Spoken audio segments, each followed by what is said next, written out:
कामदा एकादशी सावन कृष्ण पक्ष। युधिष्ठिर ने पूछा, भगवान आप मुझे सावन मास के कृष्ण पक्ष की एकादशी की सविस्तार कथा सुनाइए। उस एकादशी का नाम तथा उसकी विधि क्या है?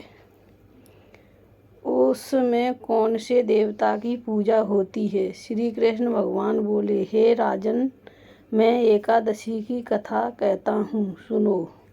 एक समय इस एकादशी की पावन कथा को ब्रह्मा जी ने नारद जी से कहा था। नारद जी ने पूछा, भगवान आज मेरी सावन माह की कृष्ण पक्ष की एकादशी की कथा सुनने की इच्छा है।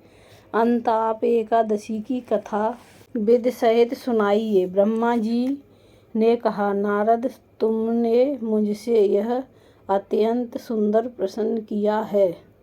अब आप ध्यान लगाकर सुनिए।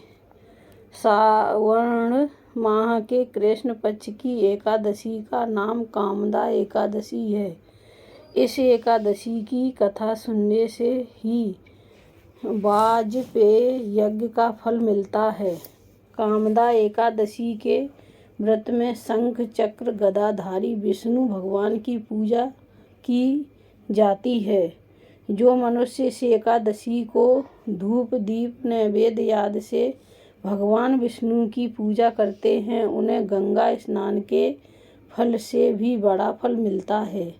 यही फल सूर्य चंद्र ग्रहण, केदार और कुरुक्षेत्र में स्नान करने से मिलता है। श्री विष्णु भगवान के पूजन का फल समुद्र और वन सहित पृथ्वी दान करने और सिंह राशि वालों को गोदावरी नदी में स्नान करने के फल से भी अधिक होता है। व्यक्ति पात्र में गंडक नदी में स्नान करने से जो फल मिलता है, वह फल भगवान की पूजा करने से मिलता है।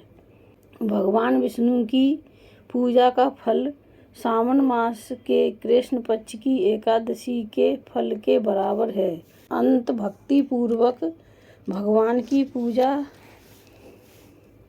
पूजा न बन सके तो सावन माह के कृष्ण पक्ष की कामदा एकादशी का व्रत अवश्य करना चाहिए।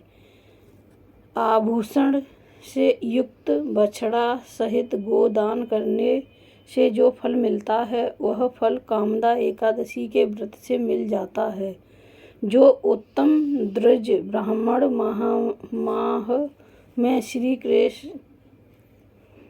माह में कृष्ण पक्ष की कामदा एकादशी का व्रत करते हैं तथा श्री विष्णु भगवान की पूजा करते हैं,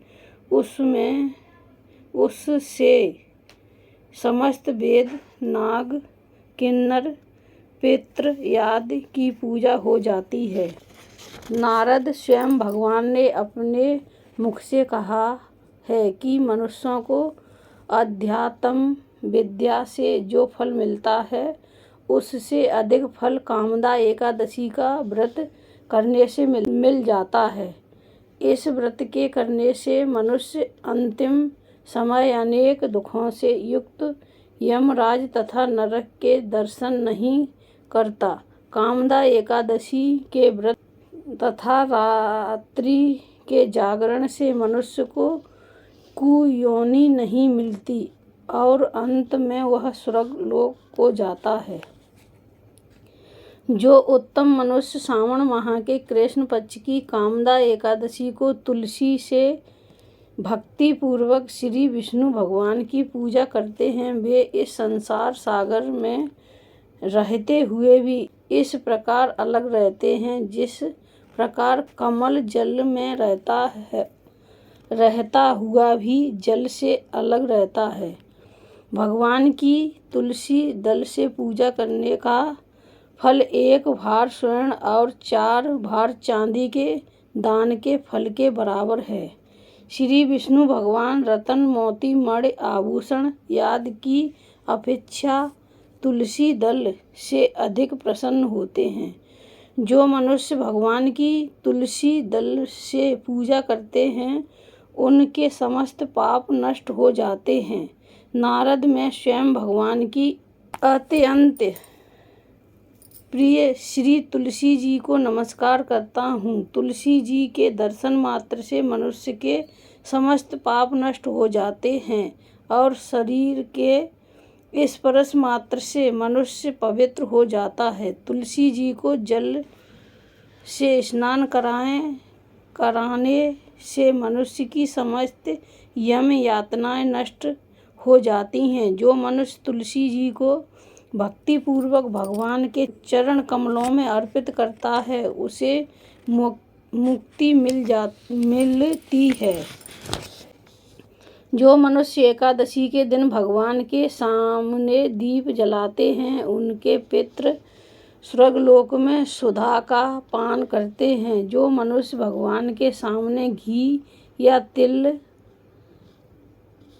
के तेल का दीपक जलाते हैं उनको सूर्यलोक में भी सहस्त्रों दीपों का प्रकाश मिलता है। इस व्रत के करने से ब्राह्मण हत्या आदि सभी के पाप नष्ट हो जाते हैं और जो मनुष्य इस व्रत को करते हैं वे इस लोक में सुख भोग कर अंत में विष्णु लोक को जाते हैं। इस कामदा एकादशी महत्व के श्रवण व पठन से मनुष्य स्वर्गलोक को जाते हैं। कथासार, भगवान विष्णु सर्वोपरि हैं। वे अपने भक्तों की निश्चल भक्ति से सहज ही प्रसन्न हो जाते हैं। तुलसी जी भगवान विष्णु की प्रिया हैं। भगवान हीरे मोती सोना चांदी से इतने प्रसन्न नहीं होते जितनी प्रसन्नता उन्हें तुलसी अर्पण करने पर होती है। बोलो एकादशी मैया की जय। बोल विष्णु भगवान की जय।